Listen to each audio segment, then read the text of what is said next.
धोखे की ऐसी कहानी आपको सुनाने जा रहे हैं जिसके बाद आपका प्यार पर से तो भरोसा उठ ही जाएगा, आपका पुलिस प्रशासन पर से भी भरोसा उठ जाएगा और आपका अपने पति से, अपने बॉयफ्रेंड से भी पूरा भरोसा उठ जाएगा।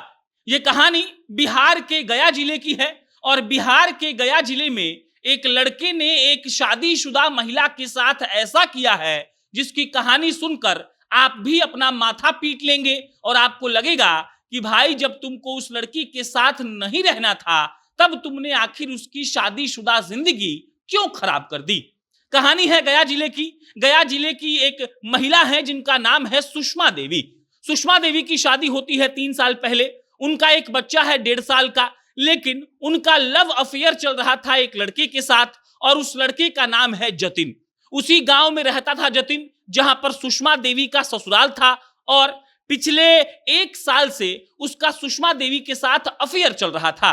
दोनों प्रेम में पड़ गए थे और ऊपर से जो अच्छी बात यह थी कि सुषमा देवी के पति विदेश में नौकरी करते थे।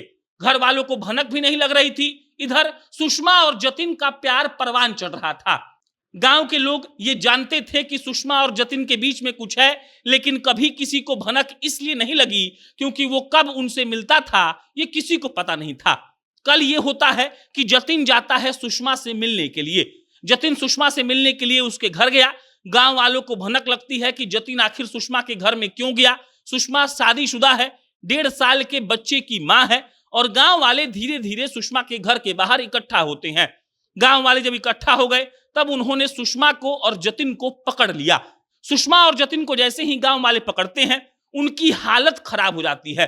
सुषमा कहती है कि जतिन मेरा दोस्त है। जतिन के मुंह से कुछ निकल नहीं रहा था और गांव वाले पहले जतिन का कुटाई करते हैं, मतलब कि थोड़ा बहुत उसको मारते पीटते हैं।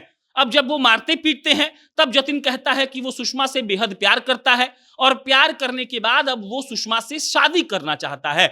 गांव वाले मारने के बाद ये कहते हैं कि अगर तुम शादी करोगे तब हमें कोई दिक्कत नहीं है।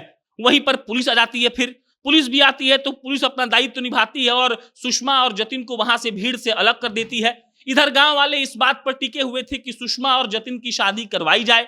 सुषमा जतिन को कह रही थी शादी करने के लिए। जतिन भी कह रहा था कि हम जिंदगी भर सुषमा के साथ रहने को तैयार हैं, मेरी शादी इससे करवा दी जाए।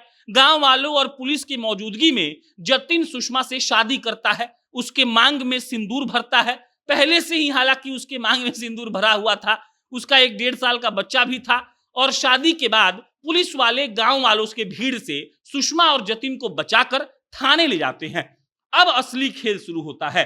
थाने में जब वो जाते हैं तब पुलिस वाले सुषमा और जतिन से बात करना चाहते हैं ताकि बात करके उनसे कुछ लिखा पढ़ी करवा के उनको छोड़ दिया जाए, लेकिन जतिन वहां पर सुषमा को साथ रखने से इनकार कर देता है।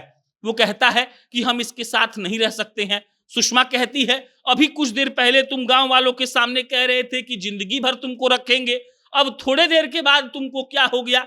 और जतिन तमाम तरह के बहाने लगाने लगता है। मसलन वो एक बच्चे की मां है, मसलन उसकी जाति अलग है और फिर पुलिस वाले फेर में फंस जाते हैं। गांव वालों को लग रहा था कि जतिन ने शादी कर ली है तो साथ रखेगा। सुषमा भी इस बात को लेकर खुश थी कि चलो पहले पति ने छोड़ दिया तो क्या हुआ, दूसरे पति के साथ तो कम से कम जीवन बीत ही जाएगा। इधर जतिन ने मांग में सिंदूर तो भर दिया, लेकिन पुलिस वालों के सामने जाकर वो पलट गया, बोला कि हम शादी नहीं करेंगे, हम तुमको अपने साथ नहीं रखेंगे। अब पुलिस वाले जतिन के माँ बाप को बुलाते हैं। माँ बाप आकर कहते हैं पुलिस वालों से कि देखिए लड़की का और लड़का का जात अलग अलग है, हम लोग शादी नहीं करेंगे और इसके लिए कुछ भी आप कर लीजिए। पुलिस दोनों पक्षों को फिर सुनवाई के लिए बुलाती है, लेकिन दोनों पक्ष में से कोई पक्ष वहां नहीं पहुंचते हैं और जतिन अब फरार बताया जा रहा है। कहा जा रहा है कि जतिन भाग गया है, उसको सुषमा को अपने साथ रखना ही नहीं था। गांव वालों से बचने के लिए, भीड़ से बचने के लिए, पिटाई से बचने के लिए जतिन ने कह तो दिया कि हम साथ रखेंगे, लेकिन बाद में वो मुकर गया और अब सुषमा ना घर की रही ना घाट की। पहला पति तो उसको छोड़ ही देगा और जतिन तो फरार ही हो गया। इसीलिए पहले ही बोले थे ब्याह शादी ठीक से करिए, बॉयफ्रेंड से एकदम बढ़िया से। अगर अफेयर कर रहे हैं तो ऐसे आदमी से जो आदमी आपको अपना ले, वरना सुषमा जैसा हाल हो जाएगा।